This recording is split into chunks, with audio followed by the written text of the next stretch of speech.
Dear students, a very warm welcome to all of you in my today's lecture of Managerial Economics.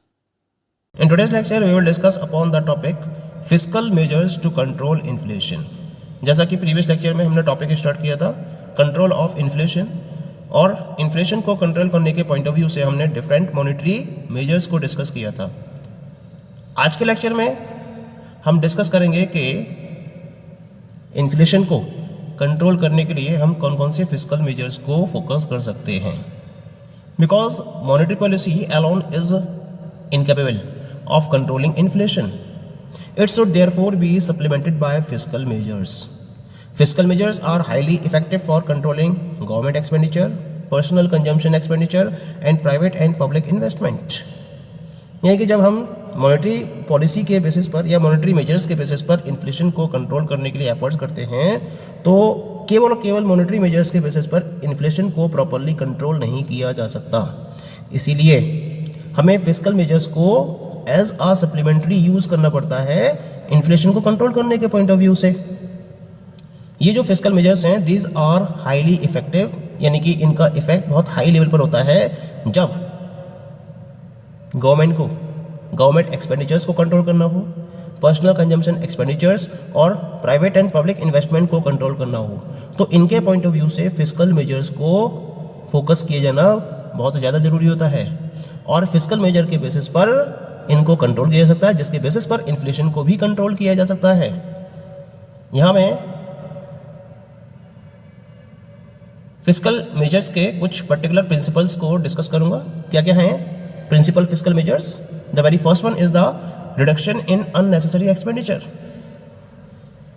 Government के द्वारा different type के expenditures को इनकर किया जाता है। अगर कोई भी अननेसेसरी एक्सपेंडिचर गवर्नमेंट को दिखाई देता है तो इसमें रिडक्शन करके भी इन्फ्लेशन को कंट्रोल किया जा सकता है। The government should reduce unnecessary expenditure on non development activities in order to curb inflation. यानी कि इन्फ्लेशन को कर्व करने के पॉइंट ऑफ व्यू से, इन्फ्लेशन को कंट्रोल करने के पॉइंट ऑफ व्यू से गवर्नमेंट को क्या करना चाहिए, जो भी उसकी तरफ से नॉन डेवलपमेंट एक्टिविटीज़ को फॉलो किया जा रहा है उन पर इनकर होने वाले अननेसेसरी एक्सपेंडिचर को रिड्यूस किया जाना चाहिए। इससे क्या होगा? इससे उन पर्टिकुलर प्राइवेट एक्सपेंडिचर में भी रिडक्शन आएगा जो government demand for goods and services पर डिपेंडेंट हैं। गवर्नमेंट की तरफ से जिन पर्टिकुलर गुड्स एंड सर्विसेज को प्रोड्यूस किया जा रहा है उनकी डिमांड के बेसिस पर जो प्राइवेट एक्सपेंडिचर्स इनकर किए जा रहे हैं उनमें भी कमी आएगी अगर गवर्नमेंट अननेसेसरी एक्सपेंडिचर में रिडक्शन करती है तो। लेकिन सबसे इंपॉर्टेंट पॉइंट क्या रहता है कि इन गवर्नमेंट एक्सपेंडिचर्स को कट करना बहुत आसान नहीं होता है। It is a very typical task for the government to cut expenditure on such type of expenditures, because whenever we are talking about such type of reduction it is always welcome, हमेशा इसका स्वागत किया जाता है। लेकिन सबसे बड़ी दिक्कत ये होती है कि कौन से एक्सपेंडिचर एसेंशियल हैं, कौन से नॉन एसेंशियल हैं, इसको डिफरेंस करना या इसको डिस्टिंग्विश करना that is very difficult. Government के सामने सबसे बड़ी प्रॉब्लम ये होती है कि जो भी एक्सपेंडिचर इसकी तरफ से इनकर किए जा रहे हैं किनको ये एसेंशियल एक्सपेंडिचर की कैटेगरी में रखे और किनको ये नॉन एसेंशियल कैटेगरी में रखे, इसको डिस्टिंग्विश कर पाना इसके लिए बहुत मुश्किल काम होता है। इसी वजह से गवर्नमेंट एक्सपेंडिचर में रिडक्शन कर पाना it is almost impossible task for the government. इसी वजह से इस मेजर को टैक्सेशन के थ्रू सप्लीमेंट किया जाता है, यानी कि गवर्नमेंट अपने एक्सपेंडिचर को रिड्यूस ना करके टैक्सेशन पॉलिसी को फॉलो करती है और उसके बेसिस पर इन्फ्लेशन को कंट्रोल करती है। क्या करती है? इसमें टैक्सेस में इंक्रीज किया जाता है। यही हमारा सेकंड मेजर है इसके रिलेशन में, that is followed by increase in taxes. The major emphasis of fiscal policy in inflation has been on reducing private spending through increased taxation. यानी कि यहां पर क्या करती है गवर्नमेंट? टैक्सेस को इंक्रीज करती है, यानी कि जब टैक्सेस को इंक्रीज किया जाएगा तो जो प्राइवेट स्पेंडिंग है वो क्या होंगी? रिड्यूस होंगी, बिकॉज यू हैव टू पे मोर टैक्सेस ऑन योर इनकम। जो नेट डिस्पोजेबल इनकम बचेगी पब्लिक के पास, वो पहले के कंपैरिजन में क्या होगी, कम होगी। पहले कम टैक्स पे करना पड़ रहा था, तो जो नेट डिस्पोजेबल इनकम थी कंज्यूमर्स की वो ज़्यादा थी, तो उसके अकॉर्डिंग वो स्पेंडिंग भी ज़्यादा कर रहे थे। लेकिन टैक्सेस बढ़ने की वजह से जो इनकी नेट डिस्पोजेबल इनकम होती है वो रिड्यूस हो जाती है, और उसके रिड्यूस होने की वजह से इनकी स्पेंडिंग भी रिड्यूस हो जाती है, और इस प्राइवेट स्पेंडिंग के रिड्यूस होने की वजह से इन्फ्लेशन कंट्रोल में आना शुरू हो जाता है। As increase in taxes tends to reduce private spending, if the rates of direct taxes on income and profits are raised, the private disposable income is reduced, and this will tend to reduce private consumption spending.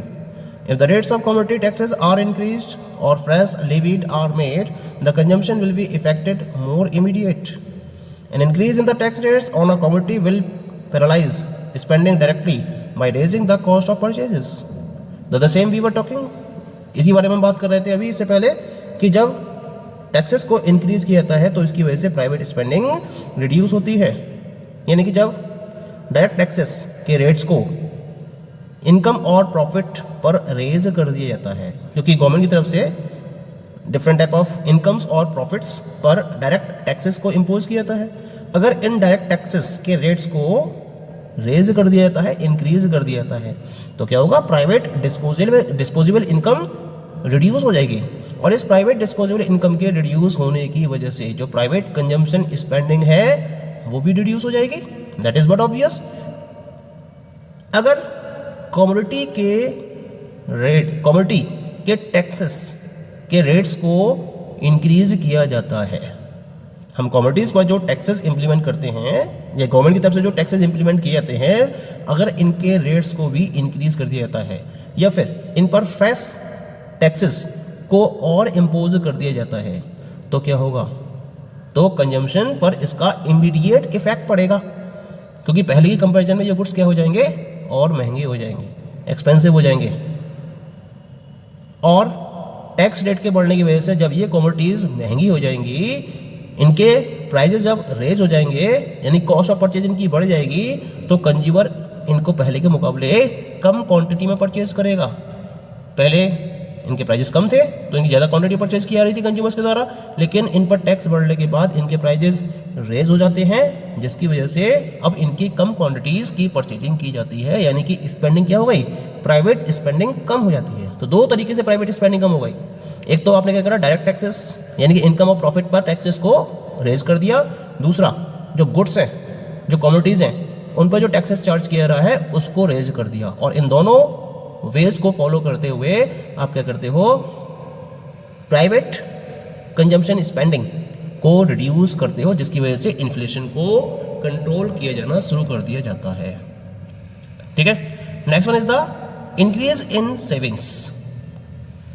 Increase in savings का मतलब क्या होता है, this is one of the another major to control the inflation. Another measure is to increase saving on the part of the people. आप क्या कर सकते हो, people को सेविंग के लिए, सेविंग को इंक्रीज करने के लिए इंक्रीज कर सकते हो। इस तरह से आप क्या करोगे, इन्फ्लेशन को कंट्रोल कर सकते हो। अब सेविंग से इन्फ्लेशन किस तरीके से कंट्रोल हो सकता है, जब आप पब्लिक को सेविंग में इंक्रीज करने के लिए एनकरेज करते हो, तो क्या होगा, जो इनकी डिस्पोजेबल इनकम है वो क्या हो जाएगी, वो रिड्यूस हो जाएगी। इनकम जनरेट हुई, अब इस इनकम के जनरेट होने के बाद इसमें से ज़्यादातर पार्ट इन्होंने सेव कर दिया। पहले ये कम सेविंग कर रहे थे, अब ज़्यादा सेविंग कर रहे हैं। तो जब कम सेविंग कर रहे थे तो इनकी जो डिस्पोजेबल इनकम थी वो ज़्यादा थी। अब जब ज़्यादा सेविंग करेंगे तो इनकी डिस्पोजेबल इनकम क्या हो जाएगी, पहले के मुकाबले रिड्यूस हो जाएगी। और इनके डिस्पोजेबल इनकम के रिड्यूस होने की वजह से जो इनका पर्सनल कंजम्पशन एक्सपेंडिचर है वो क्या होगा, वो भी तो रिड्यूस होगा।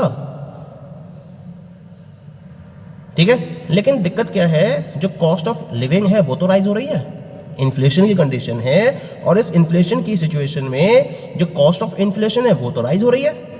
तो इसका मतलब जो पीपल हैं वो वॉलंटरली बेसिस पर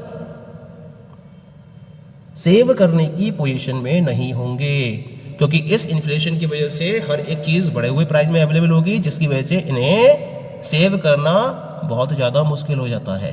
तो वॉलंटरी बेसिस पर तो ये सेव नहीं करेंगे। फिर सेविंग के लिए इंक्रीज करने के लिए कैसे इंक्रीज करा जाए, इसके लिए गवर्नमेंट क्या करती है, government should float public loans carrying high rates of interest. High rates of interest के बेसिस पर पब्लिक लोन को फ्लोट करना चाहिए यहाँ पर गवर्नमेंट को, यानी कि ऐसी पर्टिकुलर स्कीम्स लेके आए जिसमें पब्लिक अगर सेविंग करती है तो उसको हायर रेट्स ऑफ इंटरेस्ट पे किए जाएंगे। इससे क्या होगा, या फिर इसके साथ साथ ये सेविंग स्कीम्स को भी स्टार्ट कर सकती है जो प्राइज मनी प्रोवाइड करती है, या फिर लॉन्ग पीरियड के लिए लॉटरी सिस्टम को फोकस कर सकती है, जहां कंज्यूमर्स को उनकी सेविंग के बदले में ज़्यादा रेट ऑफ इंटरेस्ट पे किया जाएगा। इससे क्या होगा, इससे क्या होगा, जो पब्लिक है वो सेविंग अमाउंट को ज़्यादा से ज़्यादा इन पर्टिकुलर स्कीम्स में सेव करेगी, ज़्यादा रेट ऑफ इंटरेस्ट को अर्न करने की वजह से। इसके साथ साथ एक तरीका और होता है, इसमें कंपलसरी प्रोविडेंट फंड को भी इंट्रोड्यूस कर सकती है, या फिर प्रोविडेंट फंड कम पेंशन स्कीम्स को भी इंट्रोड्यूस कर सकती है। ये कंपलसरी बेसिस पर किया जाना चाहिए गवर्नमेंट की तरफ से। जब इन्फ्लेशनरी सिचुएशंस क्रिएट हो रही हैं तो क्या होगा, जो पब्लिक है वो अपने अमाउंट को इन पर्टिकुलर स्कीम्स में सेव करेगी, तो जो उसके पास नेट डिस्पोजेबल इनकम है या प्राइवेट डिस्पोजेबल इनकम है वो क्या होगी, वो रिड्यूस होना स्टार्ट हो जाएगी। और जब रिड्यूस होगी तो ऑटोमेटिकली इन्फ्लेशन को कहीं ना कहीं कंट्रोल करने में सक्सेस मिल जाएगी। तो ये तरीके हैं जिसके बेसिस पर सेविंग को इंक्रीज करके इन्फ्लेशन को कंट्रोल किया जा सकता है। Okay, next measure is surplus budget. An important measure is to adopt anti-inflationary budgetary policy. For this purpose, the government should give up deficit financing and instead have surplus budgets. It means collecting more in revenues and spending less. यानी कि जब inflationary situation दिखाई दे रही हो तो उसमें सबसे important major क्या रहता है, एंटी इन्फ्लेशनरी बजटरी पॉलिसीज़ को अडॉप्ट करना। अगर government anti inflationary budgetary policy को अडॉप्ट करती है तो इसके बेसिस पर कहीं ना कहीं इन्फ्लेशन को कंट्रोल कर सकती है। इस पर्पज़ को फुलफिल करने के लिए गवर्नमेंट को डेफिसिट फाइनेंसिंग को छोड़ना होगा और उसकी जगह सरप्लस बजट को फॉलो करना होगा। सरप्लस बजट का मतलब होता है ज़्यादा से ज़्यादा रेवेन्यूज़ को कलेक्ट करना और कम से कम स्पेंडिंग को फोकस करना। तो जब गवर्नमेंट के रेवेन्यूज़ ज़्यादा होते हैं, उसकी स्पेंडिंग कम होती है, तो हम ऐसे बजट को सरप्लस बजट कहते हैं। और जब सरप्लस बजट को फोकस किया जाएगा तो इसके बेसिस पर इन्फ्लेशन को कंट्रोल किया जा सकेगा। Okay, and the last fiscal measure is public debt. At the same time it should stop repayment of public debt and postpone it to the some future date till inflationary pressure are controlled within the economy. Instead, the government should borrow more to reduce money supply with the public. यानी कि अगर public debt को repay करने का time आ चुका है तो इसको तुरंत स्टॉप कर देना चाहिए अगर इन्फ्लेशनरी कंडीशंस क्रिएट है या क्रिएटेड है मार्केट के अंदर, और इनको तब तक पोस्टपोन किया जाना चाहिए जब तक कि इकोनॉमी में इन्फ्लेशनरी प्रेशर को प्रॉपरली कंट्रोल नहीं कर लिया जाता। तब तक इन पर्टिकुलर पब्लिक डेट को रीपे नहीं किया जाना चाहिए गवर्नमेंट की तरफ से, बल्कि इसकी जगह पर गवर्नमेंट को पब्लिक से और ज़्यादा मनी बोरो करना चाहिए जिससे कि मार्केट में मनी सप्लाई को और ज़्यादा रिड्यूस किया जा सके पब्लिक के साथ में और इन्फ्लेशन को कंट्रोल किया जा सके। So this is also one of the measure of controlling inflation within the economy. So these all are the different fiscal measures on the basis of which the inflationary situation within the economy can be controlled. Rest of the measures for controlling inflation we will discuss in the next lecture. Thank you.